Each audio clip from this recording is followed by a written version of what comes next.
तो नमस्कार दोस्तों, स्वागत है आपका मेरे YouTube चैनल पे। और हम जा रहे हैं यूटिलिटी के पार्ट 3 पे।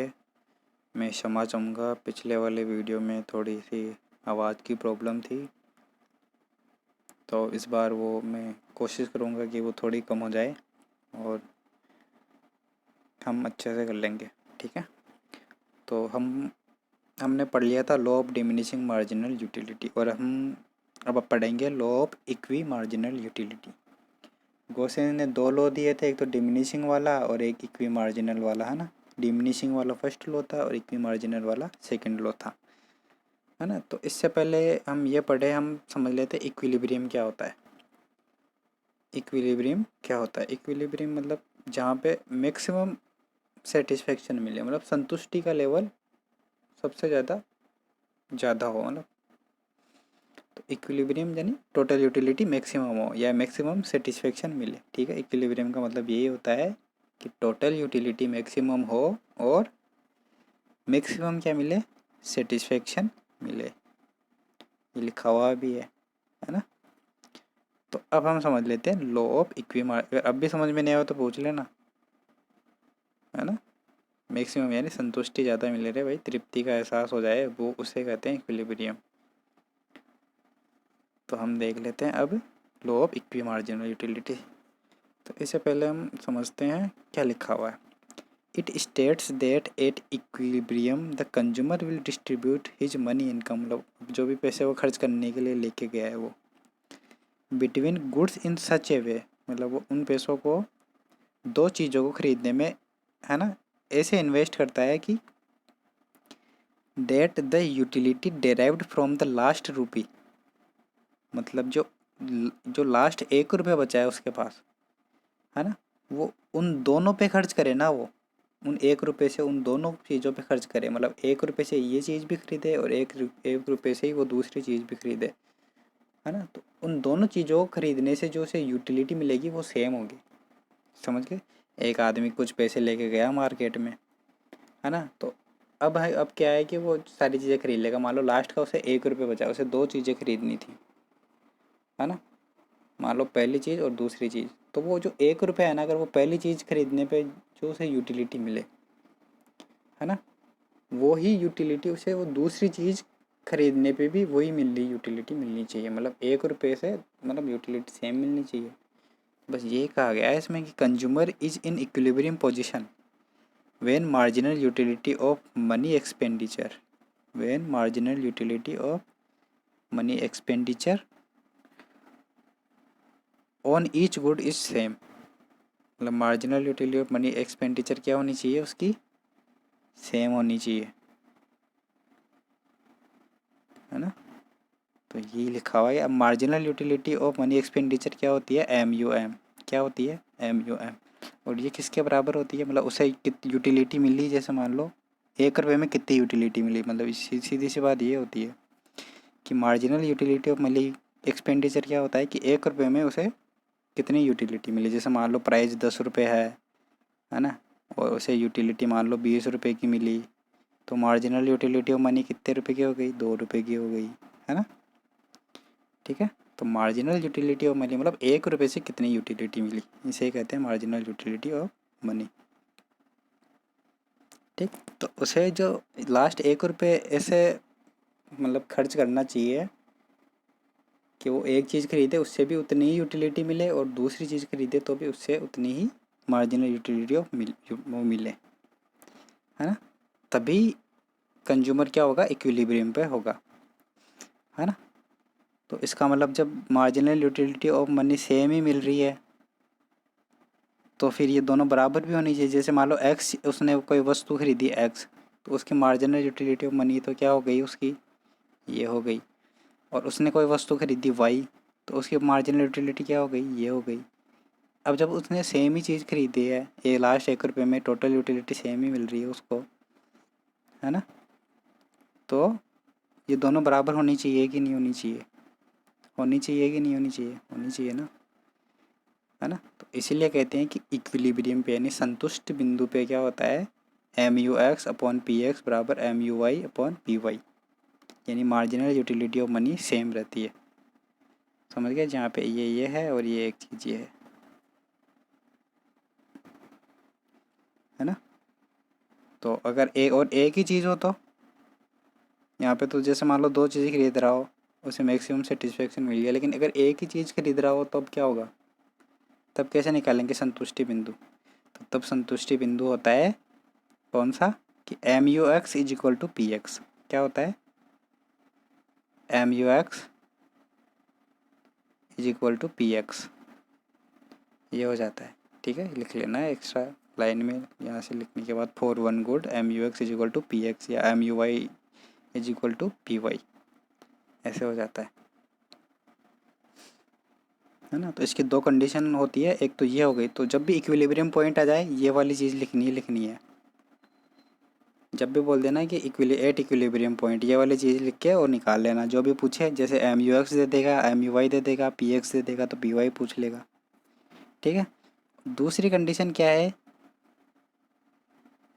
दूसरी कंडीशन है अपने पास ये वाली, इसको बोलते हैं एक्सपेंडिचर कंडीशन। मतलब आदमी की धन दौलत से रिलेटेड है। जैसे मान लो उसने कोई वस्तु खरीदी एक्स, है ना, उस पर खर्च किए पी रुपये, और कोई वस्तु खरीदी वाई और उस पर खर्च किए वाई रुपये, पी वाई रुपये, है ना। तो अब वो पूरी खर्च करेगा। मान लो उसके पास 10 रुपये थे, उसने दो, एक तो पार्ले जी खरीद लिया और एक ब्रिटानिया का बिस्किट खरीद लिया, है ना, 5-5 रुपये के। तो उस हिसाब से टोटल हो गई उसकी 10, है ना। टोटल इनकम तो 10 रुपये लेके गया था, दोनों पे खर्च की है, या जिनकी प्राइस जितनी कितनी की क्वांटिटी खरीदी वो है। तो X P X plus Y P Y is equal to M, है ना। इससे हम ये भी निकाल सकते हैं, जैसे मान लो ये एग्जांपल निकालेंगे तब करेंगे इसमें। इसमें ऐसे है कि जैसे मान लो एक क्वांटिटी खरीद ली एक्स की, उसकी प्राइस 2 रुपये थी, और मान लो उसकी टोटल इनकम 20 रुपये थी, तो उसने दे दी कि हमने वाई क्वांटिटी, है ना, चार खरीदनी है, तो प्राइस ऑफ वाई क्या होगी। तो ऐसे निकाल सकते हैं और फिर इस फॉर्मूले में इस वाले में रख सकते हैं। ठीक है, ये एग्जांपल करेंगे तब आ जाएगा। ठीक, तो इसकी दो कंडीशन है मार्जिनल, इक्वी मार्जिनल यूटिलिटी की, कौन कौन सी, एक तो हो गई अपनी ये वाली, एक तो ये वाली, और दूसरी कौन सी है, एक तो हो गई अपनी ये वाली, जब भी बोल दे इक्विलिब्रियम, एक तो ये और एक ये वाली, है ना। और अगर वन गुड के लिए बोल दे तो M U X is equal to P X, और दो गुड के बोले तो M U X upon P X is equal to M U Y upon P Y. इसको उलट सुलट भी कर सकते हो आप। अब हम देखते हैं सब्सटीट्यूट कैसे करता है, मतलब चीज़ों को कैसे बदलता है आदमी, चीज़ों को आदमी कैसे बदलता है, मतलब वो शिफ्ट कैसे हो जाता है दूसरी चीज़ पे। मान लो कि हम दो चीज़ खरीदने हैं, दो चीज़ खरीदने गए मार्केट में, है ना। एक मान लो एक्स वस्तु है और दूसरी क्या है, वाई वस्तु है। अब मान लो एक्स की अगर पहले मान लो प्राइस कुछ थी, दोनों गए तब सेम सेम, मतलब मार्जिनल यूटिलिटी, दोनों marginal utility of money same मिल रही थी उसे, है ना। अब मान लेते हैं कि प्राइस ऑफ एक्स घट गई, मतलब एक्स वस्तु की घट गई, तो जिस वस्तु की घटेगी कीमत उसे तो खरीदोगे आप, है ना। तो आप सब्सटीट्यूट किसको कर लोगे फिर, तो इसी वजह से है कि consumer will substitute good X for good Y, है ना। मतलब आदमी क्या खरीदने लग जाएगा, एक्स गुड ज़्यादा खरीदेगा, और अगर एक्स गुड ज़्यादा खरीदेगा, है ना, तो मतलब सीधी सी ये बात है कि जो चीज़ ज़्यादा खरीदेगा या ज़्यादा खाएगा उसकी मार्जिनल यूटिलिटी कम हो जाएगी, है ना। उसी प्रकार से अपन मान लेते हैं कि प्राइस ऑफ वाई घट गई, यहाँ पे दूसरे एग्जांपल पे कि प्राइस ऑफ वाई घट गई, तो M U Y upon P Y, क्योंकि डिनोमिनेटर अब कम हो गया ना, तो ये बढ़ जाएगा, इससे इक्विलिब्रियम रहा नहीं अब, है ना।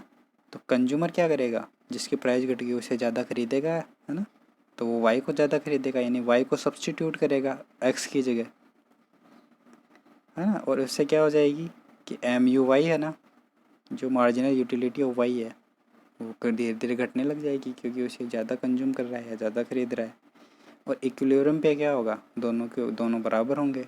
ये चीज़ क्या हो गई, इक्विलिब्रियम के लिए हो गई, थर्ड कंडीशन है जो। तो ऐसे चीज़ होती है कि एक्स की घट गई कीमत, तो वो क्या करेगा, एक्स को ज़्यादा खरीदने लग जाएगा, जैसे वाई की खरीदने लग गई तो वाई को ज़्यादा खरीदने लगे, और जिसको ज़्यादा खरीदता है उसकी मार्जिनल यूटिलिटी वैसे ही कम हो जाती है। और इक्विलिब्रियम पे है तो भैया दोनों का मामला बराबर चल रहा है, तो ऐसे चल रहा है। अब हम इसकी अजम्पशंस देख लें। अजम्पशंस वही है जो उसमें थी, मार्जिनल वाली में थी। इसमें क्या होता है, आदमी की मतलब औकात स्थिर रहती है, इनकम स्थिर रहती है ना। उपभोक्ता जो दूसरी चीज़ें होती है उनकी कीमत वही रहती है। मार्जिनल यूटिलिटी मनी हमेशा बराबर ही रहती है, मतलब MUM कांस्टेंट रहती है। पूछ लेंगे एग्जाम में कि कौन से लॉ में marginal utility of money constant रहती है, तो बता देना law of equi marginal utility, ठीक है। और इन दी यूटिलिटी इंडिपेंडेंट, ये तो वही बातें हैं सारी, इसमें कोई है नहीं। तो हम कंक्लूजन निकाल सकते हैं क्या, कि consumer get equal marginal utility of a good in all consumption ways. दूसरा कंक्लूजन यह है कि यदि एक उपयोग में सीमांत उपयोगिता समान नहीं है तो दूसरे उपयोग में से वस्तु निकाल कर दूसरे में लगाते। ये तो पता ही है ना, मतलब जिसकी जैसे मार्जिनल दोनों से, मतलब मनी जो लास्ट रुपये खर्च किया उससे जो मार्जिनल यूटिलिटी ऑफ मनी है वो बराबर नहीं है, तो सीधी सी बात है भाई आदमी वही खरीदेगा जिसकी प्राइस कम हो, है ना। ये देखो इधर पढ़ लिया हमने ये वाली चीज़, ये 3 केस है ना, ये वाले बता रहे हैं, है ना, कि MUX/PX अगर ज़्यादा हो गया तो आदमी XY खरीदेगा। अगर MUY/PY ज़्यादा हो गया, मतलब वाई की चीज़, वाई की कीमत घट गई तो आदमी वाई खरीदेगा, है ना। तो यही हमने समझाने का प्रयास किया है। उम्मीद है आपको समझ में आ रहा होगा, और नहीं आए तो भैया दोबारा से देख लेना, वीडियो आ जाएगा। और फिर भी नहीं आ रहा है तो भैया किताब पढ़ लेना, है ना। इसकी और तीसरी चीज़ पढ़ रहे थे हम, एक वस्तु को कई उपयोग में लिया जा सकता है, मतलब मेनी यूजेस, ये भी बढ़िया बात है। इसमें कुछ ज़्यादा इसके कुछ लिमिटेशंस भी है, जैसे इंडिविजिबिलिटी ऑफ गुड्स, मतलब हम विभाजित नहीं कर सकते। जैसे एक आदमी एक कार खरीदेगा तो उसकी कीमत 4 लाख रुपए, और मान लो उसे 1.5 कार खरीदनी हो तो 6 लाख रुपए हो गई। ऐसे थोड़े ना होता है, कोई दोनों पूरी खरीदनी चाहिए, है ना। मतलब डिविजिबल होनी चाहिए चीज़ें, ऐसे नहीं मतलब बांट ही नहीं सकते तुम। एक लैपटॉप खरीदो भैया आधा लैपटॉप दे दो मेरे को, ऐसा थोड़े ना होता है भाई, ऐसे नहीं होता। दूसरी है कि इंडेफिनेट बजट पीरियड, मतलब बजट भी ऐसे नहीं है, मतलब टाइम सेम होना चाहिए और बजट भी सेम होना चाहिए, है ना। और तीसरी चीज़ है कि यूटिलिटी गणना करना बहुत ही कठिन काम है कार्डिनल में भैया। यूटिलिटी कर ही नहीं सकते क्योंकि हर आदमी के लिए अलग अलग यूटिलिटी होती है। पिछले वीडियो में मैं ये ज़रूर बता रहा था कि भाई ऐसे नंबर्स भी होती है, हम इंट्रोस्पेक्टिव मेथड से निकाल सकते हैं, पर ऐसा नहीं होता ना। हम केवल वो अज्यूम कर रहे हैं, वो एकदम परफेक्ट जो कंक्लूजन है उस पर नहीं जा पा रहे, क्योंकि यूटिलिटी गणना करना बहुत कठिन काम है, हर एक के लिए बदल रही है। और चौथी अवास्तविक मान्यताएं, यूटिलिटी एडिटिव होती है, इंडिपेंडेंट होती है। कैसे हो सकती है भाई यूटिलिटी इंडिपेंडेंट? आप एक आम खाओगे तो दूसरा आम खाओगे तो पहले वाले खाया होगा तो फर्क पड़ेगा ही ना भाई, थोड़ा तो पेट भर ही गया ना, वो स्वाद तो आपको मिल गया, है ना। तो अवास्तविक मान्यताएं ये एग्जाम में पूछ लेते हैं, चारों चीज़ें ये पूछ लेते हैं, और ये यूटिलिटी गणना और अवास्तविक मान्यताएं तो पूछते हैं। इसके अलावा ये पूछ लेते हैं, तो इसमें ज़्यादा कुछ है नहीं। तो इसमें देख लेते हैं हमने क्या पढ़ा। इसमें देख लिया इक्वी मार्जिनल यूटिलिटी क्या होता है, कि लास्ट का जो 1 रुपये है उससे तो दोनों चीज़ें खरीदें, उन दोनों से सेम यूटिलिटी मिलनी चाहिए, है ना। लास्ट के 1 रुपये से सेम यूटिलिटी मिलनी चाहिए, तभी कंज्यूमर उसको क्या मिलेगा, मैक्सिमम सेटिस्फेक्शन मिलेगा। अगर नहीं हो रही है तो मैक्सिमम सेटिस्फेक्शन नहीं मिल सकता उसको, समझ गए। तो इसे बोलते हैं marginal utility of money expenditure on goods. ये दोनों वस्तुओं के लिए समान होना चाहिए, है ना। ये बता ही दिया। दूसरी कंडीशन क्या है उसकी, दूसरी कंडीशन है XPX/YPY is equal to M। एक गुड के लिए करना हो तो MUX is equal to PX, ठीक है। और फिर इसके बाद में हमने देख लिया कि जब प्राइस ऑफ X घट जाती है मान लो, तो आदमी XY खरीदता है, फिर X की मार्जिनल यूटिलिटी कम हो जाती है। अगर प्राइस ऑफ Y कम हो जाती है तो आदमी YY खरीदता है, वो इक्विलिब्रियम पे नहीं रह पाता। इक्विलिब्रियम की कंडीशन ये वाली है, ये वाली इक्विलिब्रियम की कंडीशन है, ठीक है। ये वाली इक्विलिब्रियम की कंडीशन है। इसके बाद हमने देख लिया कि इक्विलिब्रियम की कंडीशन क्या है। फिर उसके बाद हमने इसके अजम्पशंस देख लिए कि आदमी की औकात स्थिर रहती है, टाइम स्थिर रहता है और marginal money state utility of money constant रहती है। ये समझ ही लिया अपन ने। इसके लिमिटेशंस क्या है, इंडिविजुअलिटी होनी चाहिए, मतलब अलग अलग होनी चाहिए, ऐसे नहीं आधी आधी मांग ले। बजट इंडिपेंडेंट नहीं होना चाहिए और यूटिलिटी करना बहुत कठिन काम है। वास्तविक मान्यताएं, और इसके बाद में ये है कि इसको क्या क्या बोलते हैं, और law of equi marginal utility को क्या क्या बोलते हैं। एक तो गॉसेन का सेकंड लॉ तो बोलते हैं, उसको लिख लेना इसमें चौथा पॉइंट ऐड करके, गॉसेंस सेकंड लॉ ऐसे लिख लेना। इसको क्या बोलते हैं, कंजम्पशन सब्स्टिट्यूट लॉ, उपभोग में प्रतिस्थापन का नियम। उपभोग में प्रतिस्थापन का नियम कैसे हुआ, जैसे मान लो एक चीज़ की प्राइस घट गई तो दूसरी चीज़ खरीदेगा ना, वो दूसरी चीज़ को दूसरी चीज़ से प्रतिस्थापित कर देगा उसको, यानी सब्स्टिट्यूट कर देगा। इसलिए इसको बोलते हैं कि कंजम्पशन में, मतलब वस्तु का कंजम्पशन ही बदल देता है वो। दूसरा है वे में मितव्ययता का नियम। अब इसको मतलब एक्सपेंडिचर भी फिर उसी हिसाब से खर्च करेगा वो, भाई जिसकी प्राइस कम होगी उस पर ज़्यादा खर्च करेगा, है ना, एक्सपेंडिचर करेगा ज़्यादा उस पर। और तीसरी चीज़ है अपने को अधिकतम संतुष्टि का नियम, और ये तो पता ही है, और अधिकतम तो संतुष्टि मिलती है उससे, है ना, तभी तो ये law of equi marginal utility है। और इनकम डिस्ट्रीब्यूशन लॉ, इससे ये भी पता चल जाता है कि मतलब इनकम कैसे डिस्ट्रीब्यूट किया, एक्स पे कितना ख़रीदा उसकी कितनी प्राइस थी, और वाई पे कितना ख़रीदा उसकी कितनी प्राइस थी, ये सब टोटल मिला के क्या हो जाता है, इनकम हो जाती है। तो यही है बस, और क्या, ये वीडियो हम यहीं तक रखेंगे। फिर इसके बाद देखिए यूटिलिटी का कंप्लीट हो गया है। इसके बाद हम अगले वीडियो में मिलते हैं। आप नोट्स बना लीजिएगा अच्छे से, नहीं समझ में आए तो आप कमेंट कर देना नीचे, मैं आपको प्रोवाइड करवा दूँगा नोट्स। ठीक है, मिलते हैं नेक्स्ट वीडियो में।